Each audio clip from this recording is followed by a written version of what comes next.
The actual Jesus, that's cold.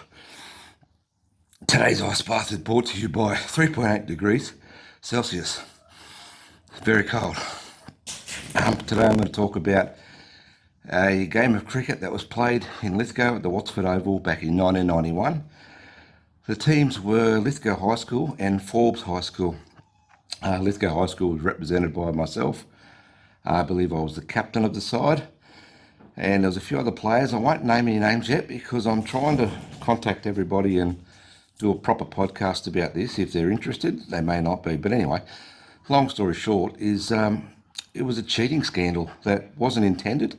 It just happened as the day went on. So what happened was, I can't remember who won the toss. It doesn't matter. But I do remember that Lithgow High School batted first.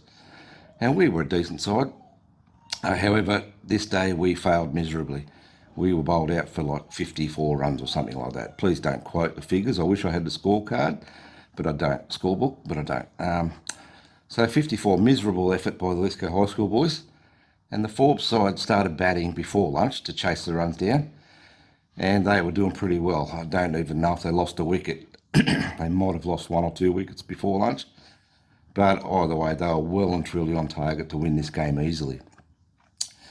We had our teacher, our coach, I guess you call it, Mr. Dean, PE teacher. He was looking after us for the day. He come up to us just before lunch and he said to us, "Oh, okay, Braddo, the Forbes guys want to know if they can just bat straight through and get the runs and go home."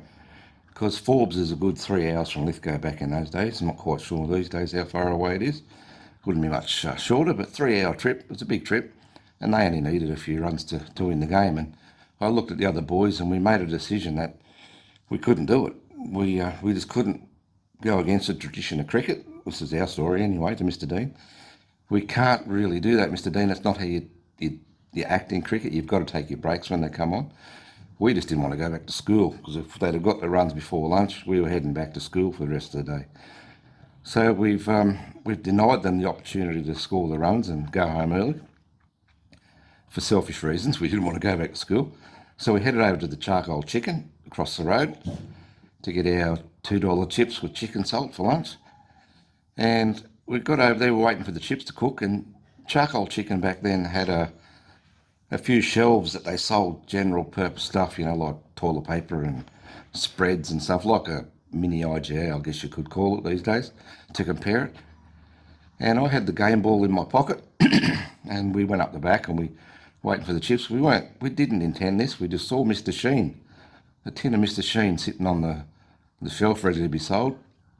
And we got it out. We sprayed a bit on the shiny side of the ball, rubbed it up against our pants, and the ball became really shiny, as you can imagine.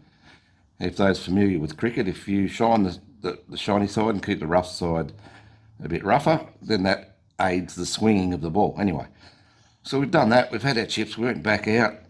My bowling figures, like I said, I wish I had the scorecard, but I don't. My bowling figures were like none for 17, I think it was, before lunch. And we ended up bowling Forbes out, believe it or not. We got 54. I think at the end of the end score, they won by about 3 runs, Forbes. So we bowled them out for 57.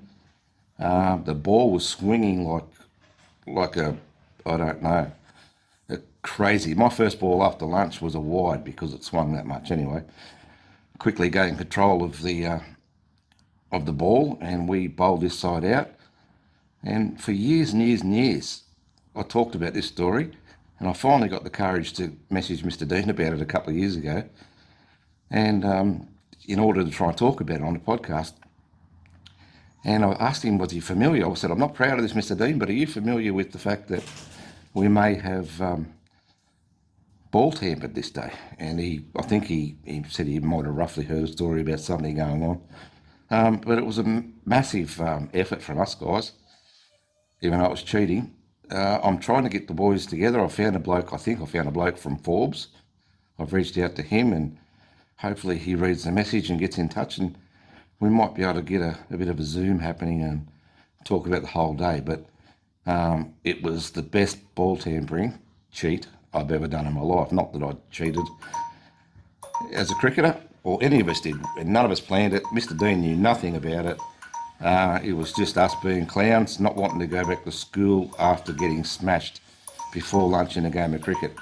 That's my story, and it's 5 minutes, and I'm freezing. Thank you. Bye.